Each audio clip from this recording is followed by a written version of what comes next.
कक्षा चौथी के बच्चों के लिए उनकी सुगम भारती मतलब हिंदी की बुक का पाठ 13 नदी। नदी क्या होती है? रिवर।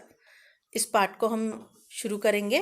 पाठ 13 नदी। इस पाठ में हम सीखेंगे परोपकार मतलब दूसरों पर उपकार मतलब दूसरों की भलाई करने की भावना, त्याग की भावना मतलब कुछ दूसरों के लिए बलिदान करने की भावना, और अपने पर्यावरण के प्रति सजगता।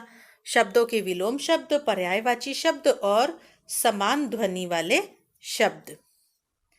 पाठ को हम शुरू कर रहे हैं। ये पाठ एक बहुत सुंदर सी कविता है, आपको इसे याद करना है। नदी बह रही, कल कल कर कुछ बात कह रही। यह तो बहुत बड़ी है दानी, देती है सबको पानी। कई पेड़ है खड़े किनारे, लगते कैसे सुंदर सारे। जल में मछली तैर रही है, बतख भी कर सैर रही है। इसमें रोज नहाते हैं हम, नई ताजगी पाते हैं हम। पर उपकार किया करती यह, सबको नीर दिया करती यह। उसके जैसा हो निज जीवन, निर्मल तन हो निर्मल हो मन। ये लिखा है कवि जो है विनोद चंद्र पांडे ने। तो हम इसको समझ लेते हैं। नदी बह रही है, और नदी कैसी बहती है? कल कल करके बहती है। नदी के बहने की आवाज़ को क्या कहा जाता है? कल कल करती नदी बहती है। तो जो नदी की आवाज़ आती है ना, वो जब बहती है, थोड़ा उसका जो जल पत्थरों से टकराता है तो कैसी आवाज़ आती है, उसको कल कल करके बहना कहते हैं। तो कल कल करके नदी बह रही है। और नदी को क्या कहा गया है? यहाँ दानी कहा गया है। क्यों? क्योंकि ये ना देती है, सबको पानी देती है।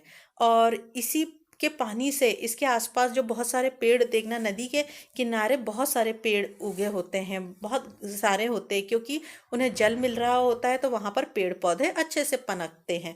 और नदी के किनारे का नज़ारा इसीलिए बहुत सुंदर होता है क्योंकि वहाँ बहुत अच्छी हरियाली होती है। अब नदी में मछली तैर रही होती है, तो मछली और बहुत सारे जल जीवों का मछली का नदी घर है, और उस पर बतख भी सैर कर रही होती है। और इसमें रोज नहाते हैं हम। तो कवि कह रहे हैं कि नदी जो है उसमें हम जैसे ही नहाते हैं तो हमारा तन मन बिल्कुल निर्मल हो जाता है, और एक स्फूर्ति जाग जाती है, और हम नई ताजगी को पाते हैं। तो इस तरह से नदी हम पर उपकार करती है। और नदी बहुत ही बड़ी दानी है क्योंकि उसने हमें जल दिया है, और जल ही जीवन है। और क्योंकि जल के बिना कुछ भी संभव नहीं है, जीवन संभव ही नहीं है। और इन सब के बदले नदी हमसे कुछ नहीं लेती है, वह सिर्फ दान करना जानती है। इसीलिए उसे इस कविता में विनोद चंद्र पांडे जी ने दानी कहा है। अब हम इसके शब्दार्थ शुरू करेंगे। दानी मतलब दान देने वाला या देने वाली। रोज मतलब प्रतिदिन। उपकार का अर्थ होता है भलाई। निज का अर्थ होता है अपना, और निर्मल का अर्थ होता है स्वच्छ। तन का मतलब होता है शरीर। अनुभव विस्तार। प्रश्न क, पढ़िए, समझिए और लिखिए।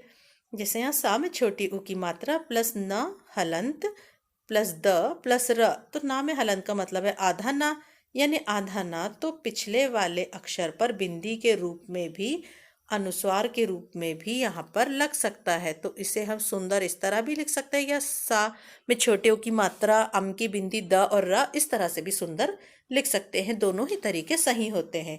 नी प्लस आधा र प्लस म प्लस ल। तो र के केस में क्या होता है कि वो अगले आने वाले अक्षर पर इस तरह से रा की रेफ के रूप में लग जाता है। जैसे रा के बाद आ रहा है म, तो वो म के ऊपर रेप लग जाएगी, और इसका मतलब क्या होगा कि नी और म के बीच में आधा रा है, जिसको हम पूरा रा नहीं लिख सकते हैं, आधा उसका उपयोग है निर्मल। आदर्श, और आखिरी वाला क्या है? आ द आधरा और शा आदर्श। तो यहाँ पर भी वही हुआ है। आधरा के बाद अगला अक्षर था श, तो शा पर रेफ लग गई है रा की। आदर्श। नंबर खा, सही शब्द छांटकर रिक्त स्थानों की पूर्ति कीजिए। नदी सबको पानी देता है या देती है? तो नदी सबको पानी देती है। मछली जल में तैर रही है। नदी किनारे पेड़ खड़े हैं। कविता की पंक्ति पूरी कीजिए। जो आपने अभी कविता पढ़ी उसके अनुसार पंक्तियां पूरी करेंगे। कई पेड़ खड़े किनारे लगते कैसे सुंदर सारे, जल में मछली तैर रही है, बतख भी कर सैर रही है। बताइए। ये ओरल है, मौखिक प्रश्न उत्तर है।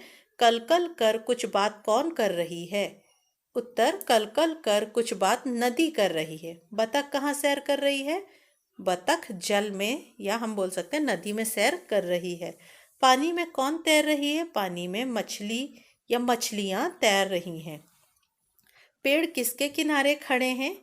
पेड़ नदी के किनारे खड़े हैं। अब नंबर 3 लिखिए। नदी को दानी क्यों कहा गया है? उत्तर, नदी को दानी इसलिए कहा गया है क्योंकि नदी से ही जल मिलता है। जंगल में रहने वाले पशु पक्षियों को आश्रय और भोजन देने वाले पेड़ नदियों से ही पनपते हैं। हम जानते हैं कि पेड़ से ही पशु पक्षियों का आश्रय और उनका भोजन है। हम सभी का भी भोजन पेड़ों पर ही निर्भर है, उन फसलों पर, पेड़ों पर, फल फूलों पर, अनाज पर। तो वो सब किससे पनपते हैं? इस नदी से मिलने वाले जल से। नदी मछली और अन्य जल जीवों को आश्रय देती है। नदी के स्वच्छ जल से तन मन पवित्र हो जाते हैं। इन सब के बदले नदी हमसे कुछ नहीं लेती बल्कि सबको जीवन देती है। क्योंकि जल ही जीवन है, जल है तो कल है, इसीलिए नदी को दानी कहा गया है। दूसरा प्रश्न है जो आपको कॉपी में लिखना है। पेड़ हमारे लिए किस प्रकार उपयोगी है? तो हमने पाठ 10 पेड़ में भी हमने पढ़ा था कि पेड़ों से ही जंगल में रहने वाले पशु पक्षियों को आश्रय तथा भोजन मिलता है। पेड़ परिवार के सदस्य की तरह जंगल में रहकर अपने परिवार की रक्षा करते हैं। पेड़ों से ही फल फूल, सब्जी, अनाज, दालें, औषधियाँ, मेवे, इमारती लकड़ियाँ प्राप्त होती है, जिसके द्वारा सभी संपन्न बनते हैं। पेड़ ही बादलों को आकर्षित करके वर्षा कराते हैं। मतलब पेड़ हो गए नदी के सहायक और नदी हो गई पेड़ की सहायक। पेड़ों को जीवन का आधार कहा गया है क्योंकि बिना पेड़ों के किसी का जीवन संभव ही नहीं। हम ये भी बोल सकते हैं पेड़ जीवन का आधार हैं, क्योंकि यहाँ पर हम क्या कर सकते हैं, यहाँ पर हम इसको काट सकते हैं। पेड़ जीवन का आधार है क्योंकि बिना पेड़ों के किसी का भी जीवन संभव यहाँ पर नहीं है।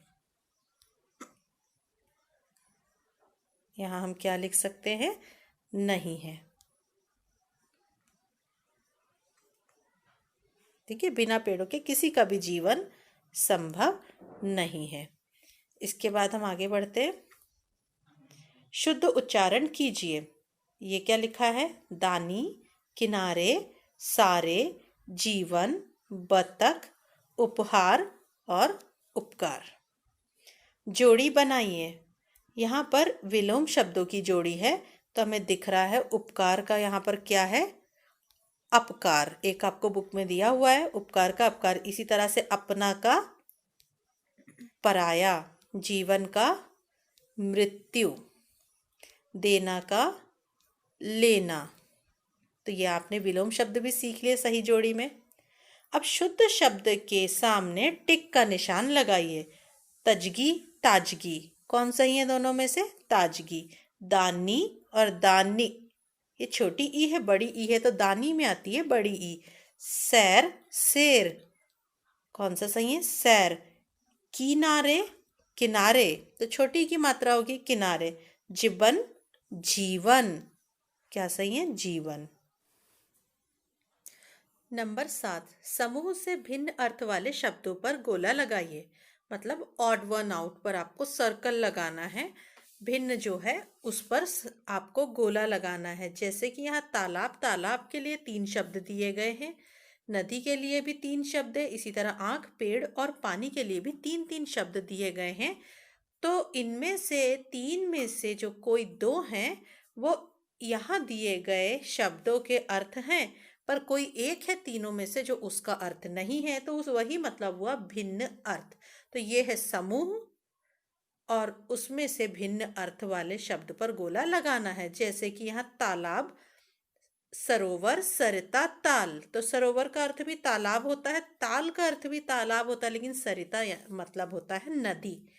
और यहाँ इसी तरह नदी मतलब होता है सरिता, तटनी या तटीनी, और सर, तो यहाँ जो है सर अलग है। फिर आंख, नेत्र, कर्ण, नयन। तो हम समझ जाएंगे इसमें कि कर्ण मतलब कान होता है, तो ये भिन्न अर्थ है। नेत्र और नयन आंख के ही पर्यायवाची हैं। और पेड़, पेड़ का मतलब होता है वृक्ष, तरु, पर लता नहीं होता है। पानी, जल, अन्न, नीर। अन्न मतलब होता है अनाज, तो यहाँ अन्न भिन्न है। नंबर 8, समान ध्वनि वाले शब्द लिखिए। जैसे सैर का खैर, पैर, बैर, दिया, किया, लिया, रिया, नीर, खीर, पीर, चीर। जैसे, तैसे, कैसे, ऐसे।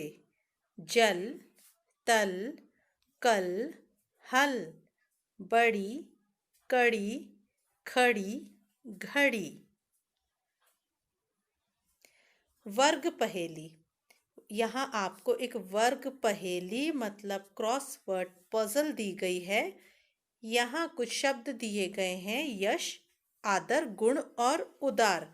तो वर्ग पहेली से निम्नलिखित शब्दों के विलोम शब्द निकालकर लिखिए। यहाँ आपको लिखना है। जैसे यश का क्या होगा, इसमें हम ढूंढे तो अनादर, अपयश। तो हाँ, ये हमें दिख रहा है अपयश, तो ये हो जाएगा, और हम यहाँ लिख देंगे अपयश। नेक्स्ट, आदर का होगा अनादर, और गुण का होगा अवगुण, गुण का अवगुण, और उदार का अनुदार।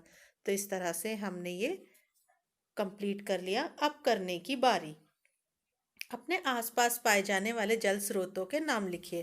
तो आपके आसपास नदी है या तालाब है या कोई झरना है, तो आप उसके नाम लिख सकते हैं। जल ही जीवन है विषय पर शिक्षक की सहायता से कक्षा में चर्चा करें। आप अपने क्लास में टीचर के साथ जल यानी वाटर कितना इम्पॉर्टेंट है और वो हमारी लाइफ है, इस पर आप चर्चा कर सकते हैं। मछली जल की रानी है कविता का अभिनय करते हुए क्लास में सुनाइए। पानी में पाए जाने वाले जीवों की सूची बनाइए, पढ़िए और याद कर कक्षा में सुनाइए। तो ये है कविता, सेल्फ वर्क है। कविता है ये। टेढ़ी मेढ़ी ऊबड़ खाबड़ पथ पर बहती नदियाँ, हंसते गाते बढ़ो निरंतर सबसे कहती नदियाँ। चट्टानों से जूझ जूझ कर है इतिहास बनाना, घाटी पर्वत या जंगल से कभी न डरती नदियाँ। आती है तट को छूकर फिर आगे बढ़ जाती, मीठे मीठे निर्मल जल की यह सौगात लुटाती। शहर मिले या छोटी बस्ती कहीं न रुकती नदियाँ। टेढ़ी मेढ़ी ऊबड़ खाबड़ पथ पर बहती नदियाँ। तो एक बहुत अच्छी सी ये कविता है, इसको आपको याद करना है। तो इस पार्ट में इतना ही। Thank you so much.